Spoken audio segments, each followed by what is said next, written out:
الله أكبر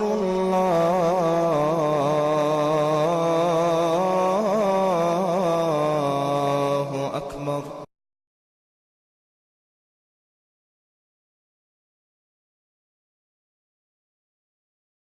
السلام عليكم ورحمة الله وبركاته. إن الحمد لله نحمده ونستعينه ونستغفره ونؤمن به ونتوكل عليه ونعوذ بالله من شرور أنفسنا ومن سيئات أعمالنا من يهده الله فلا مضل له ومن يضلل فلا هادي له وأشهد أن لا إله إلا الله وأشهد أن محمدا عبده ورسوله أرسله الله تعالى بالحق بشيرا ونذيرا. أما بعد، فأعوذ بالله من الشيطان الرجيم. بسم الله الرحمن الرحيم. شهر رمضان الذي أنزل فيه القرآن هدى للناس وبينات من الهدى والفرقان. محترم بزرگوں، دوستوں اور بھائیوں، اور معزز و محترم اسلامی خواتین، اللہ تبارک و تعالیٰ کے بہت سے احسانات ہم پر ہیں. ان احسانات میں ایک بہت بڑا احسان اللہ تعالیٰ نے شہر رمضان کو ہمارے اوپر سایہ فگن کیا. شہر رمضان یہ شہر قرآن بھی ہے، شہر غفران بھی ہے. اللہ تبارک و تعالیٰ اس ماہ مبارک کو جو عزت بخشا ہے اور جو احترام بخشا ہے قرآن مجید کے نزول کی وجہ سے، اور اس ماہ مبارک کے اندر جو سب سے بڑا فائدہ جو ایک مسلمان حاصل کرتا ہے وہ اللہ تعالیٰ کی طرف سے مغفرت ہے. یہ شہر غفران ہے. اللہ تبارک و تعالیٰ ہر طریقے سے پوری امت کی مغفرت کرنا چاہتا ہے. کبھی پیارے نبی صلی اللہ علیہ وسلم نے ارشاد فرمایا، من صام رمضان ایمانا واحتسابا غفر له ما تقدم من ذنبه. ہر وہ شخص جو رمضان کے روزے رکھتا ہے، اللہ تعالیٰ اس کے کیے کرائے اب تک جتنے گناہ ساروں کو معاف کر دیتا. پھر فرمایا نبی کریم صلی اللہ علیہ وسلم نے، من قام رمضان ایمانا واحتسابا غفر له ما تقدم من ذنبه. ہر وہ شخص جو راتوں میں قیام اللیل کرتا ہے تو اس کے بھی اللہ تبارک و تعالیٰ سارے کیے کرائے گناہوں کو معاف فرما دیتا. ٹھیک وہ شخص بھی ہو سکتا ہے جس کو صیام و قیام کا موقع نہیں ملا، وہ بھی اپنے دل کے اندر تمنا رکھتا ہے کہ اس کی مغفرت ہو جائے. چنانچہ پیارے نبی صلی اللہ علیہ وسلم نے یہ بھی فرمایا، من قام لیلۃ القدر ایمانا واحتسابا غفر له ما تقدم من ذنبه. جو شخص لیلۃ القدر کا قیام کرتا ہے، لیلۃ القدر کو پا لیتا ہے، تو اللہ تعالیٰ اس کے سارے گناہ جو اب تک اس نے کیے ہیں سارے کے سارے اللہ تعالیٰ معاف کر دیتا ہے. اس طریقے سے قیام کرنے والا، صیام رکھنے والا اور لیلۃ القدر کا قیام کرنے والا سب کے لیے معافی ہے. ہر کوئی اس بات کی کوشش کرے کہ تینوں مواقع اس کو مل جائے، کم سے کم آخری موقع تو مل جائے. اس طریقے سے یہ مہینہ گزرے، ہمارے اوپر کوئی گناہ باقی نہ رہے، بلکہ پورے طور پر مغفرت ہمیں حاصل ہو جائے. میرے عزیز دوست اور بھائی، رمضان مبارک کا مہینہ ہمارے لیے ایک تربیت گاہ ہے، جس کے اندر بڑی بہترین تربیت ہوتی ہے، جس کے اندر ایمان کی زیادتی ہوتی ہے، ایمان کی بڑھوتری ہوتی ہے، اور یہ بڑھوتری پھر آئندہ رمضان تک ہمیں کام آتی ہے. کیونکہ ایمان سے جب تک ہمارا دل معمور رہتا ہے ہم کامیاب رہیں گے. ایمان جب ہمارا ختم ہو جاتا ہے تو اس کے بعد ہماری کوئی حیثیت دنیا میں باقی نہیں رہتی. وَأَنْتُمْ لَعَلَوْنَ إِن كُنتُم مُؤْمِنِينَ. اگر تمہارے اندر ایمان ہے تو تم بھی سر بلند ہو. یہ اللہ تبارک و تعالیٰ نے بار بار ایک مومن بندو کو جھجھوڑا ہے، ایمان کو مکمل کرو پھر تم کامیاب رہو گے اور تم ہی سر بلند رہو گے. اور اس کے ساتھ ساتھ میرے عزیز دوست اور بھائیوں، آج کی اس دنیا میں جبکہ جگہ جگہ فساد ہے، فتنہ ہے، اور لوگ جھگڑوں میں پڑے ہوئے ہیں، پریشانی میں پڑے ہوئے ہیں، اطمینان کی جگہ تلاش کر رہے ہیں. اطمینان کا وقت تلاش کر رہے ہیں کہ ایسا موقع مل جائے جہاں پر جا کر اطمینان حاصل کرے اور دل کو سکون ہو، تو یہ رمضان المبارک کا مہینہ یہ دنیا والوں کے لیے ایک پرسکون ماحول دیتا، پرسکون ماحول دیتا ہے، جس ماحول کے لیے لوگ ترس رہے ہیں، تڑپ رہے ہیں، پریشان ہیں، ان حالات میں یہ رمضان کا مہینہ ایک پرسکون ماحول دیتا ہے، بلکہ پورا اسلام ایک پرسکون ماحول دیتا ہے، اور خصوصاً اس کی عبادات میں، یہ عبادت جو رمضان مبارک کے اندر ہے، جو مختلف طریقے سے اس ماہ مبارک کو ایک انسان زندہ رکھتا ہے، راتوں کو زندہ رکھتا ہے، قیام اللیل کے ذریعے دن کو اللہ کی عبادت میں گزارتا ہے، صیام کے ذریعے، تو یہ موقع ایسا ہے کہ جس کے اندر انسان پہنچ کر صرف مسلمانوں کے لیے اطمینان نہیں بلکہ ساری دنیا کے لیے اطمینان کا سبق دیتا ہے۔ جبکہ آج دنیا کے اندر یہ بات مشہور کی جا رہی ہے، اور یہ آج نہیں بہت پہلے سے مشہور کی جا رہی ہے، مسلمان جب کبھی دین سے چمٹ جائیں گے، دین کے قریب آ جائیں گے، یا یوں کہیے کہ اصل دین کی طرف آئیں گے، تو دنیا والوں کے لیے خطرہ۔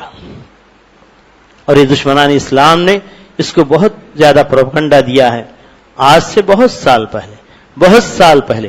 ڈبلیو ہنٹر ایک مستشرق گزرا ہے، اس نے ایک کتاب لکھی ہے اور انڈین مسلمز، اور اس کے اندر اس نے مقدمے ہی کے اندر اس نے ذکر کیا، کہا کہ وکٹوریانی کو خطاب کرتے ہوئے کہا کہ وقت کی حکومت کو جان لینا چاہیے، وقتی حکومت کو جان لینا چاہیے کہ جب کبھی مسلمان اصل دین کی طرف لوٹ آیا، وقت کا پائے تخت ہل گیا، یعنی وقت کی حکومت کے اندر تزلزل آ گیا۔ مثال دے کر کہتا ہے کہ دیکھو، جس وقت اکبر بہت بڑا ایمپائر تھا، بہت بڑا بادشاہ تھا، سارے ہندوستان کے اوپر اس نے حکومت کی تھی، جیسے ہی سید احمد سرہندی رحمۃ اللہ علیہ نے تجدید کا نعرہ بلند کیا، لوگوں کو قرآن و حدیث کی طرف بلایا، للکارا، تو اس وقت اس کے پائے تخت کے اندر لرزہ پیدا ہو گیا اور اس کا تخت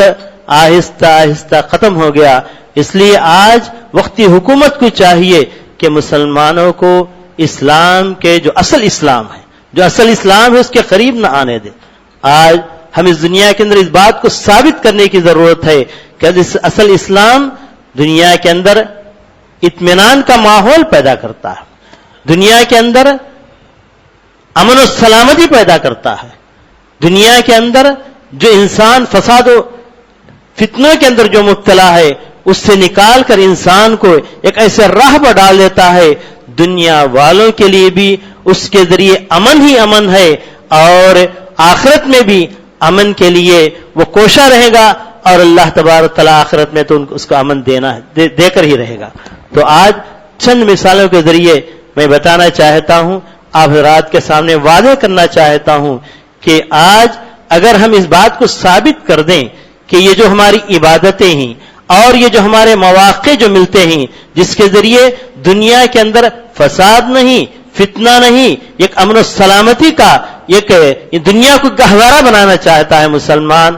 تو آئیے آج اگر دنیا پریشان ہے تو کس لیے پریشان ہے؟ آج دنیا اسلام کے نام پر پریشان ہے تو کیوں پریشان ہے؟ تو اس بات پر آج ہمیں غور کرنے کی ضرورت ہے۔ یہ بات بالکل واضح ہے کہ جس وقت پیارے نبی صلی اللہ علیہ وسلم غار حرا سے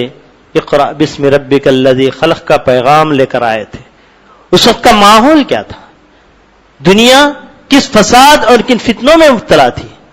اور کتنی پریشان تھی؟ پیارے نبی صلی اللہ علیہ وسلم نے پورے عرب کے اندر بلکہ ساری دنیا کے اندر اطمینان کا پیغام دیا، اور وہ جھگڑے، وہ فساد جو برسوں سے چلے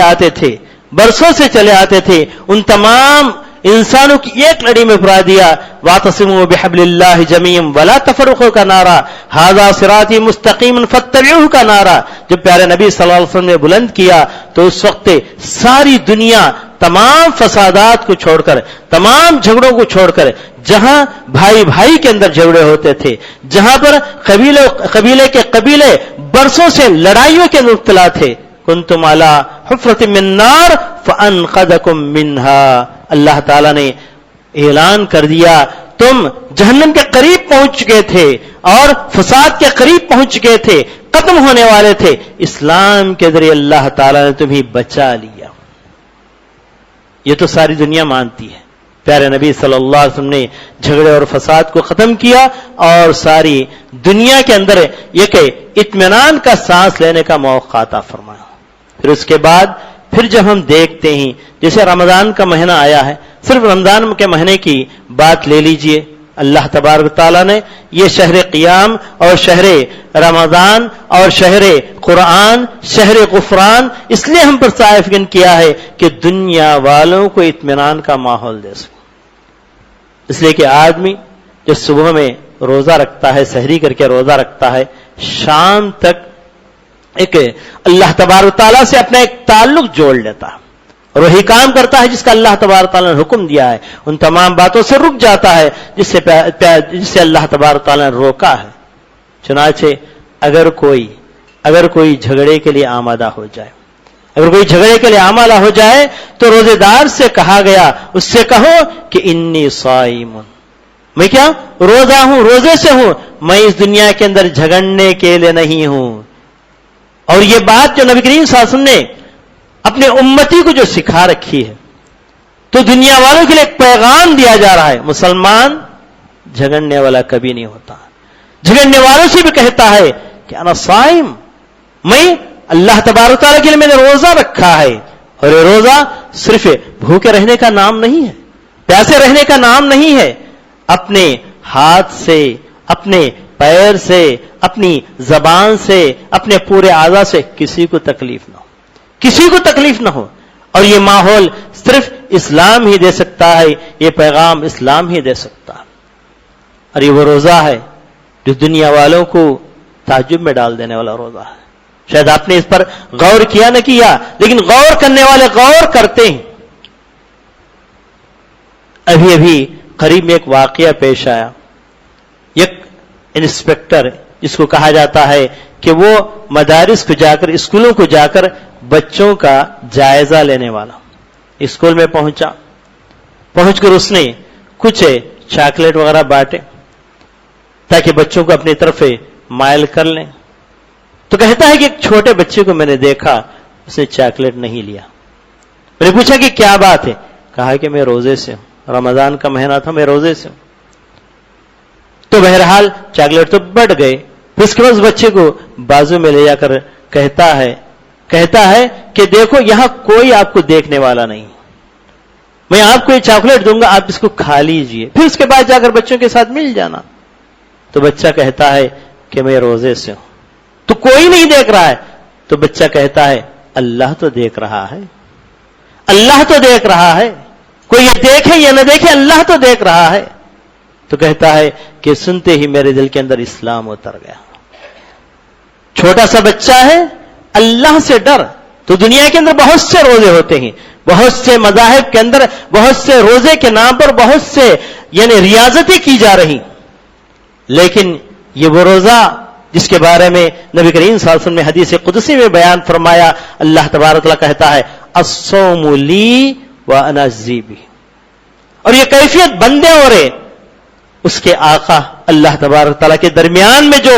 جو عہد ہوتا ہے، جو رشتہ ہوتا ہے، وہ بچہ جانتا ہے، اس کو معلوم ہے کہ روزہ کس کو کہا جاتا ہے۔ اللہ سے ڈرنے کا نام ہے، اللہ کا تقوی اختیار کرنے کا نام ہے، تنہائی میں ہو چاہے سب کے سامنے ہو، اللہ کے حکم کو ماننے کا نام ہے، جانتا۔ کہتا ہے کہ بچے کی بات سنتے ہی میں نے اور تجربہ کرنا چاہا، تو میں اور مدارس میں گیا اور وہاں بھی مسلمان بچوں کو میں نے دیکھا روزہ رکھا ہے، ان کو بھی میں نے آزمایا، شاید بچے کچھ اور خیال کے بھی ہو، شاید بچے تنہائی میں جو پہنچے تو کھا لے پی لے، لیکن میں نے وہاں بھی آزما کر دیکھا، بچہ کہتا ہے انی صائم، میں روزے سے ہوں، میں کھا نہیں سکتا، میں اللہ سے ڈرتا ہوں، چاہے تنہائی میں ہو چاہے سب کے سامنے ہو۔ یہ کہتے ہی کہتا ہے کہ میرے دل کے اندر اسلام اتر گیا۔ پھر اس کے بعد میرے پاس چلا آیا تھا، چند ماہ کے بعد کہا کہ میں اس کے بعد سے میں اسلام کا مطالعہ میں نے شروع کیا، اور اور مجھے حق مل گیا اور حقیقت یہی ہے اور حق یہی ہے اور اس کے علاوہ کسی اور جگہ نہیں ہو سکتا، تو اس لیے اس نے مطالعہ کرتے کرتے اس نتیجے کو پہنچا کہ میں مسلمان ہو جاؤں گا۔ چنانچہ آیا اور کہا کہ میں مسلمان ہونا چاہتا ہوں۔ میں نے کہا کہ ایک اور دن انتظار کر لو، ایک بہت بڑے صاحب یعنی ام القرا کے پروفیسر ہمارے پاس آ رہے ہیں، ان کے ہاتھوں تو مسلمان ہوں گے۔ چنانچہ ویسے ہی ہوا، دوسرے دن پروفیسر ہاشم الحدل پہنچے تھے اور میں نے کہا کہ اس کو کلمہ پڑھائیے۔ تو میرے عزیز دوست اور بھائی، کہنے کا مطلب یہ ہے کہ اس روزے کو معمولی نہ سمجھے، دنیا کو حیرانی میں ڈالنے والا روزہ ہے، دنیا کو تعجب میں ڈالنے والا روزہ ہے، اور اس سے پتہ چلتا ہے کہ یہ اسلام جو اللہ تبارک تعالیٰ کا خاص دین ہے، اللہ تبارک تعالیٰ اپنے بندوں کے لیے چن لیا ہے، اور اس سے بہتر دین ہو نہیں سکتا۔ اس نعمت کو ہم جانے یا نہ پہچانے، دشمن تو دیکھ رہا ہے، جانتا ہے۔ تو بہرحال میں کہنا چاہتا ہوں کہ آج جو اس بات کو جو شہرت دی جا رہی ہے کہ مسلمان فسادی ہوتا ہے، مسلمان فتنہ باز ہوتا ہے، نہیں، مسلمان فتنہ باز نہیں ہوتا۔ مسلمان دنیا کو عدل و انصاف دیتا ہے، مسلمان دنیا کو اطمینان کی زندگی گزارنے کا موقع دیتا ہے، امن و سلامتی کا پیغام لے کر اس دنیا کے اندر زندہ ہوتا ہے۔ یہ ہماری عبادات بتاتی ہیں۔ اس سے ہٹ کر جب اس اسلام سے جو اصل اسلام ہے اس سے ہٹا تو پھر فساد ہی فساد ہے۔ دیکھیے، رمضان کے نام پر، سحری میں جگانے کے نام پر، راتوں میں لیل القدر میں جگنے کے نام پر، جب اسے اطمینان کے ماحول سے بندہ ہٹتا ہے، اسلام کے دوسرا رنگ دیتا ہے، جیسے چراغا کرنا، ڈھول ڈھپٹی بجانا اور سڑکوں پر نوجوان نکلنا، اور اس طریقے سے پھر اس بات کا تو اسلام نے حکم نہیں دیا، اس بات کا اسلام نے حکم نہیں دیا۔ رمضان کے نام پر وہ حضرات جو یعنی راتوں میں اپنے نوجوانوں کو سڑکوں پر چھوڑنے والے اور ڈھپٹیاں بجانے والے اور اس طریقے سے یعنی لوگوں کے نیند کو خراب کرنے والے، اور وہ کہیں گے کہ یہ اسلام کے نام پر یہ لوگ ہم لوگوں کو یعنی ماحول کو خراب کر رہے ہیں۔ تو جب کبھی مسلمان اصل اسلام سے باہر نکلا، اس وقت فساد کا ماحول پیدا ہوا۔ الحمدللہ جو اصل اسلام کو جنہوں نے پکڑ رکھا ہے، رمضان کے روزے رکھتے ہی جیسے ہی عید آئی، الحمدللہ عید جیسے آئی، نکلتے ہی اللہ اکبر اللہ اکبر لا الہ الا اللہ واللہ اکبر اللہ اکبر وللہ الحمد کا نعرہ لگاتے، کتنے اطمینان کے ساتھ جاتے۔ اس کے مقابلے میں ذرا سا غیروں کے تہوار دیکھیے، جب وہ نکلتے ہیں، سڑکوں پر نکلتے ہیں، پتہ نہیں ٹریفک بند ہو جاتی ہے اور ڈھول ڈھپٹیاں ہوتی ہیں اور وہاں پر ناچ ہوتا ہے، گانے ہوتے ہیں، پتہ نہیں کیسے کیسے شراب میں مست ہوتے ہیں اور عزتوں پر حملے ہوتے ہیں، کتنا یعنی اطمینان دنیا سے ختم ہو جاتا ہے۔ ہم یہ بتانا چاہتے ہیں کہ اصل اسلام دنیا کے اندر اطمینان دینے کے لیے آیا ہے۔ اس چیز کو ہم ثابت کرنا ہے، آج پورے مسلمانوں کو بتانا ہے کہ تم اصل اسلام کی طرف لوٹ کر آؤ۔ یہ تمام جو سڑکوں پر نکل کر کیے جانے والے جتنے بھی چیزیں ہیں، یہ اصل اسلام سے اس کا کوئی تعلق نہیں ہے۔ چاہے وہ صندل لے لیجئے، چاہے وہ عرس لے لیجئے، چاہے وہ درگاہوں کے پاس قوالیاں لے لیجئے، فلاں لیجئے، اور اس کی وجہ سے پٹاخے جلانا اور یہ تمام کے تمام جو چیزیں ہیں جو اسلام سے ہٹ کر ہیں اور اسلام سے دور ہونے کے بعد ہی، تو دنیا والوں کو ہمیں بتانے کی اس بات کی ضرورت ہے کہ مسلمان ہوتا ہے جو بڑا ہی اطمینان کے ساتھ خود دنیا کے اندر بڑے ہی سکون کے ساتھ زندگی گزارتا ہے اور دوسروں کو بھی سکون کے ساتھ زندگی گزارنے کا موقع دیتا ہے۔ تو میرے عزیز دوستوں اور بھائیوں، یہ پیغام آج دنیا والوں کو بتانے کی ضرورت ہے، اور اس طریقے سے 5 وقت کی نماز ہے، پھر اس کے بعد رمضان کے روزے ہی اور زکوٰۃ دے کر دنیا والوں کے ساتھ یہ ثابت کرنا چاہتا ہے کہ ہم غریبوں کو فساد مچانے کے لیے نہیں چھوڑیں گے۔ غریبوں کا دل فقر یکون کفرا، یہ فقیری، یہ غریبی، یہ مسکینیت انسان کو کافر بنا دیتی ہے، انسان کو فساد کرنے والا بنا دیتی ہے، انسان کو چور بنا دیتی ہے، انسان کو ڈاکو بنا دیتی ہے، پتہ نہیں کیا کیا بنا دیتی ہے۔ اس کے لیے اسلام نے کیا کیا؟ زکوٰۃ کی مد رکھا، تاکہ اس زکات سے پیسہ لے ان غریبوں تک پہنچے جو بیچارے یعنی اپنی غریبی کی وجہ سے ادھر ادھر کے راستے تلاش کر رہے ہیں. کبھی سود کے راستے میں پڑ گئے, کبھی لوگوں کو دھوکہ دینے کے راستے میں پڑ گئے. تو اسلام اس زکات کے ذریعے دنیا والوں کو بتانا چاہتا ہے کہ یہ فساد سے ہٹانے والا اسلام ہے.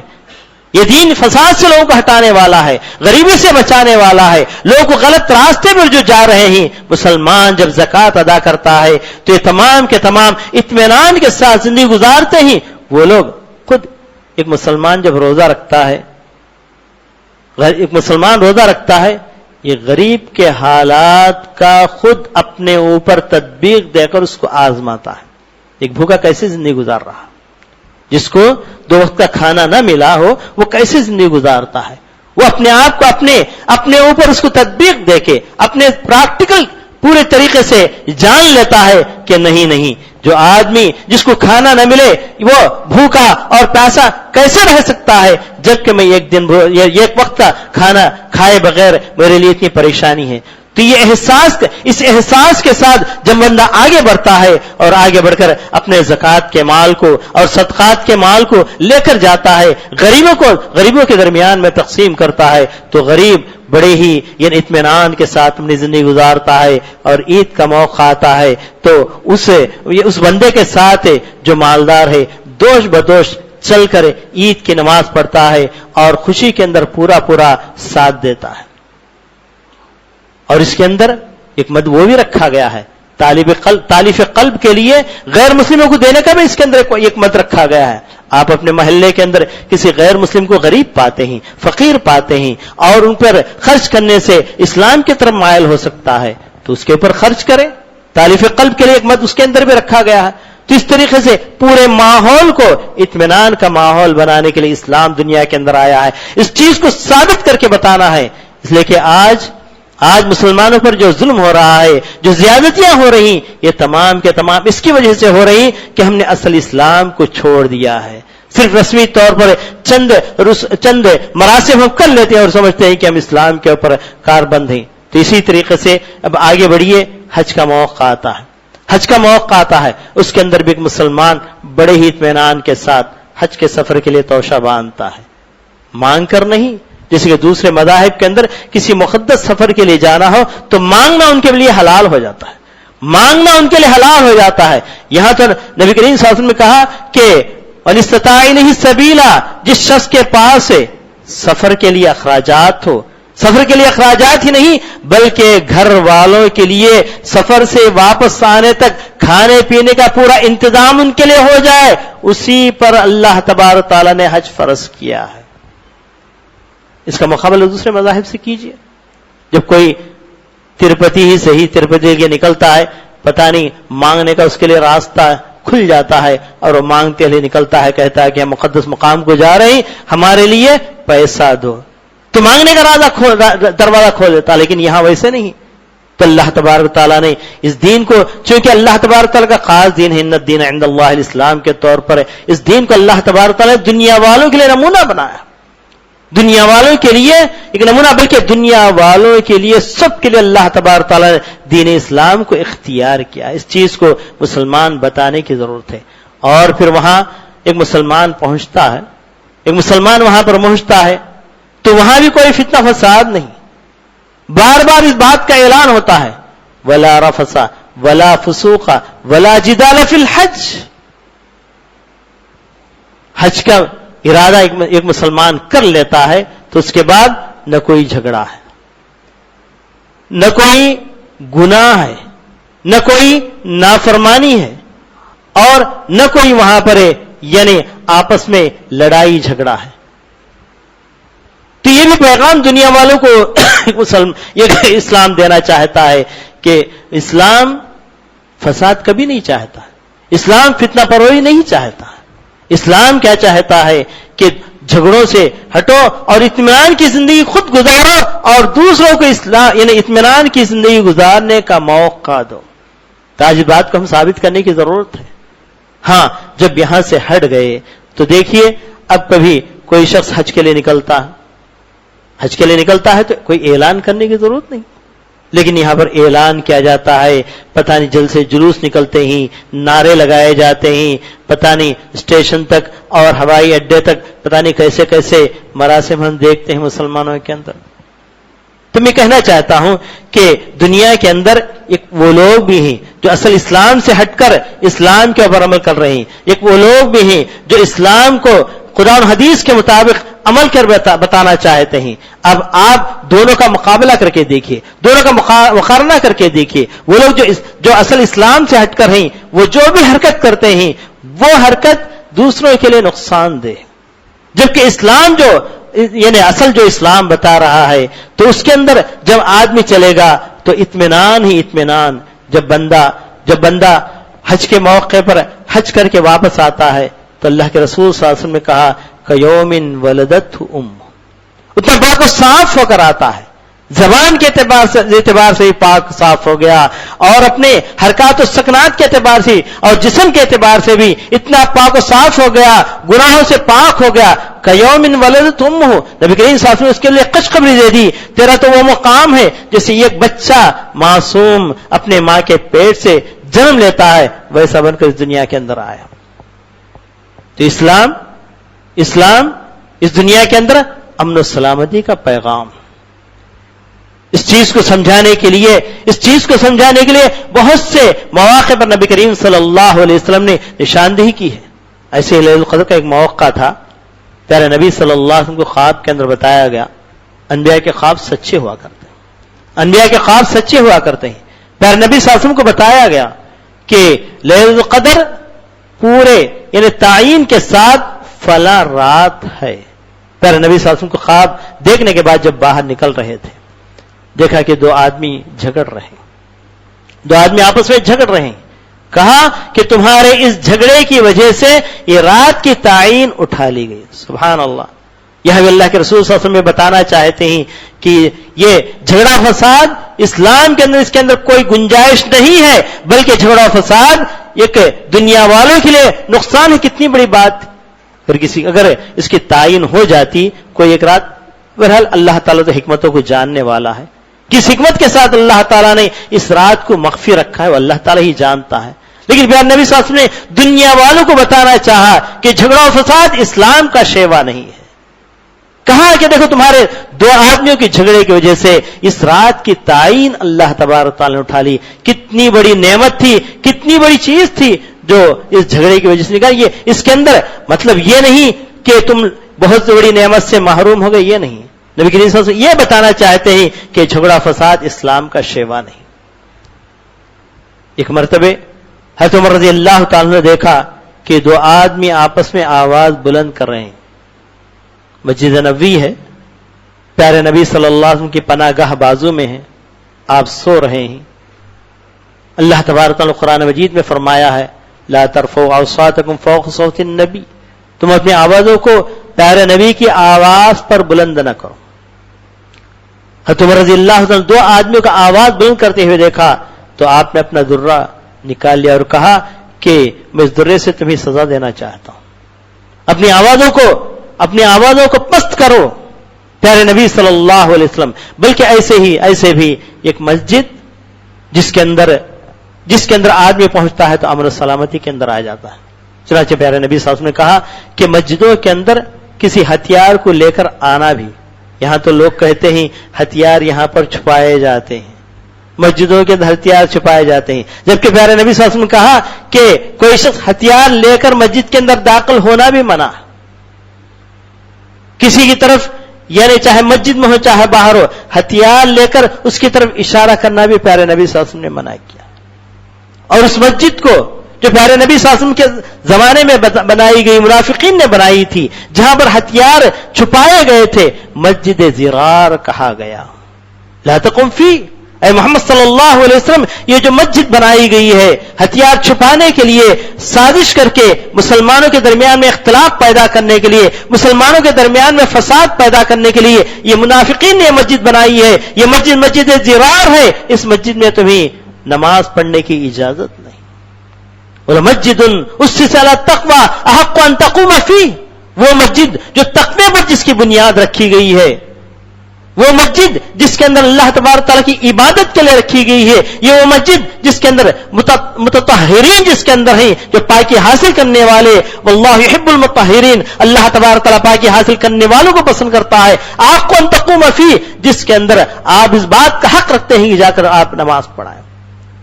تو پھر دنیا والے کیسے کہہ سکتے ہیں کہ مسجدیں ہتھیاروں کو چھپانے کی جگہ ہے؟ شروع اسلام ہی میں جب یہ منظر لوگوں کی دنیا والوں کے سامنے آیا، پیارے نبی صلی اللہ علیہ وسلم نے سختی کے ساتھ، اللہ تبارک تعالیٰ خود پیارے نبی صلی اللہ علیہ وسلم کو منع کیا کہ ایسی مسجدوں کے اندر آپ نہ جائیں۔ تو بہرحال آج وقت آ گیا ہے اس بات کا کہ دنیا والوں کو بتائیں، ہم خود عمل کر کے، اصل اسلام دنیا کے اندر امن و سلامتی کو پھیلاتا ہے، اصل اسلام اطمینان کا ماحول دنیا والوں کو دیتا ہے۔ اور جو نقلی اسلام ہے، جو نقلی اسلام ہے، جو اسلام سے ہٹے ہوئے لوگ باجا، بجنتری، عرس، قوالی، سندل، پتہ نہیں کیسے کیسے کام اس دنیا کے اندر کر رہے ہیں، یہ اصلی اسلام نہیں ہے، یہ نقلی اسلام ہے جس کی وجہ سے دنیا کے اندر فساد پھیلتا ہے۔ اور ایسے ہی لوگوں میں وہ لوگ بھی شامل ہیں جنہوں نے اسلام کو نہیں سمجھا، جنہوں نے اسلام کو نہیں سمجھا۔ پیارے نبی صلی اللہ علیہ وسلم نے ایسے لوگوں کی طرف اشارہ بھی کیا تھا، یعنی وسیخ فی آخر زمانی قوم، آخری زمانے میں ایک ایسی قوم نکلنے والی، سفہاء احلام، جن کی عقلیں کم ہوں گی، جن کی عقلیں کم ہوں گی اور ان کی عمریں کم ہوں گی، اور اگرچہ کے نعرے تو بڑے بڑے نعرے لگائیں گے، لیکن یخرجون من الدین کما یخرج السهم من الرمیا، یہ اسلام سے ایسے نکلے ہوئے ہوں گے جیسے کمان سے تیر نکل جاتا۔ جبکہ ان کے نمازوں کو تم اپنی نمازوں کے سامنے حقیر سمجھو گے، ان کی تلاوت کو تمہاری تلاوت کے سامنے حقیر سمجھو گے، ان کے روزوں کو تمہارے روزوں کے سامنے حقیر سمجھو گے۔ وجہ کیا ہے یہاں پر؟ یہ وہ لوگ ہیں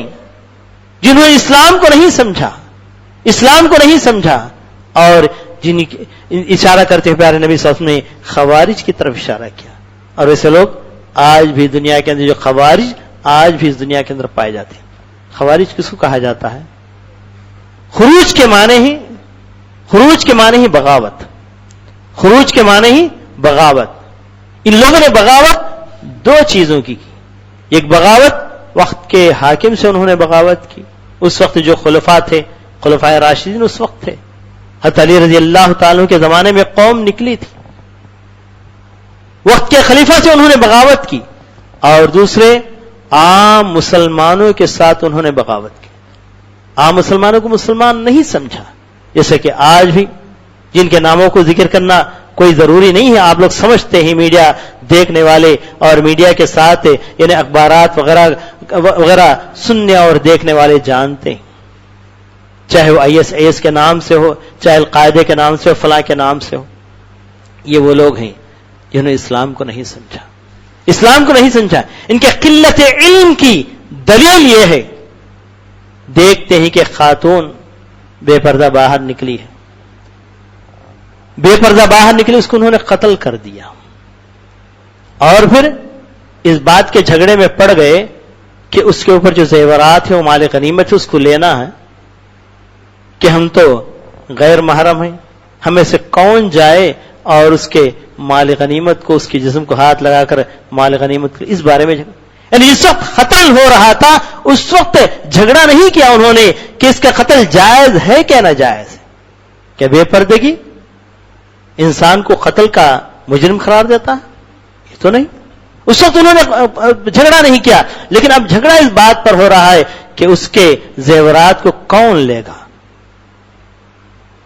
تو یہ چھوٹے سے معاملے کے اندر آپس میں جھگڑا کر رہی، لیکن بڑا سا معاملہ آیا، یہ کم علمی کی دلیل ہے، ان کے کم علمی کی دلیل ہے۔ مثال کے طور پر کسی خنزیر کو قتل کر دیا اور آپس میں پھر جھگڑنے لگے کہ یہ تو یعنی کیا کہتے، یہ غیر مسلم کا مال ہے، وہ ذمہ ہے، اور اس کے مال کا نقصان ہو گیا ہے، اس کا بدلہ ہم کیسے دیں؟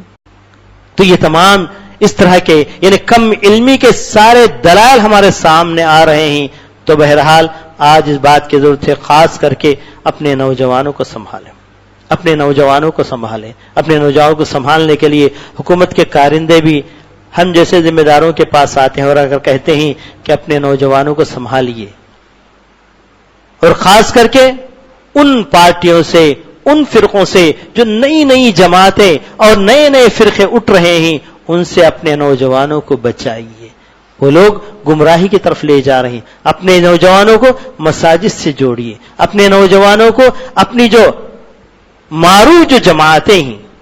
خصوصاً جماعت اہل حدیث، الحمدللہ اس کی ایک تاریخ ہے، اس کی ایک تاریخ ہے، اور یہ ہندوستان کے لیے انہوں نے جو قربانیاں دی ہے، اس کی آزادی کے لیے جو قربانیاں دی ہے، سب کو معروف ہے۔ ایسی جماعت کے اوپر کوئی نظر نہیں کر سکتا، کوئی انگلی اٹھا نہیں سکتا، اور اس جماعت کے ساتھ اپنے نوجوانوں کو جوڑ کر رکھنے کی ضرورت ہے۔ یہ میں اپنے طور پر میں نہیں کہہ رہا ہوں، بلکہ حکومت کے جو خاص ڈپارٹمنٹ والے آ کر ہم سے کہہ رہے ہیں کہ اپنے نوجوانوں کو جو ہماری معروف اور مشہور جماعت ہیں ان سے اپنے نوجوانوں کو جوڑیے، جماعت سے جوڑیے، علماء سے جوڑیے، مسجدوں سے جوڑیے، ان کو صحیح راستہ بتائیے، ورنہ دنیا والے اچک لیں گے، غلط پارٹیاں بنا کر، پتہ نہیں یعنی اس کے اندر چمک دمک تو ہے، جیسے خوارج کے جو نعرے تھے ویسے ہی نعرے آج ہم چاروں طرف نظر آ رہے ہیں، اور نوجوانوں کو مسجدوں سے جوڑنے کی، علماء سے جوڑنے کی، جماعت سے جوڑنے کی بڑی سخت ضرورت ہے، اور دنیا والوں کے سامنے ثابت کرنے کی ضرورت ہے۔ اسلام کی ہر عبادت، اسلام کے اندر جتنے بھی احکام دیے گئے ہیں، دنیا والوں کے لیے امن و سلامتی کا پیغام ہے، امن و سلامتی کا پیغام لے کر اس دنیا کے اندر اسلام آیا ہے، اور خاص کر کے یہ مہینہ ساری دنیا والوں کے لیے امن و سلامتی کا پیغام ہے۔ اس کو ثابت کرنا ہے، تبھی اس دنیا کے اندر ہم اطمینان کے ساتھ جی سکتے ہیں اور دوسروں کو جینے کا موقع دلا سکتے ہیں۔ آخر میں اللہ تبارک تعالیٰ سے دعا کروں گا کہ اللہ تبارک تعالیٰ، اے پروردگار عالم، یہ مہینہ جو تو نے ہم پر سایہ فکن کیا ہے، اس کے اندر ہماری ٹوٹی پھوٹی باتوں کو تو قبول فرما لے، اور ہمارے قیام کو تو قبول فرما لے، ہمارے صیام کو تو قبول فرما لے، ہمارے تلاوت کلام پاک کو تو قبول فرما لے، ہمارے صدقات اور خیرات کو تو قبول فرما لے، جب تک اس دنیا میں رکھے۔ اے پروردگار عالم، امن و سلامتی کے ساتھ زندہ رہنے کی توفیق عطا فرما، اور جب کبھی اس دنیا سے تو اٹھا لے، ہماری زبانوں پر کلمہ طیب لا الہ الا اللہ محمد رسول اللہ ہو، اور میدان محشر میں جہاں نفسا نفسی کا عالم ہوگا، وہاں پر پیارے نبی حضرت محمد مصطفیٰ صلی اللہ علیہ وسلم کی سفارش ہمیں نصیب فرما، اور جب جنت و دوزخ کا تو فیصلہ فرما تو اپنی رحمتوں سے جنت الفردوس کا فیصلہ ہمیں فرما، ہمارے حق میں فرما۔ ربنا تقبل منا انك انت السميع العليم، اللهم انك عفو تحب العفو فاعف عنا، اللهم انك عفو تحب العفو فاعف عنا، ربنا تقبل منا انك انت السميع العليم وتب علينا انك انت التواب الرحيم، واخر دعوانا الحمد لله رب العالمين۔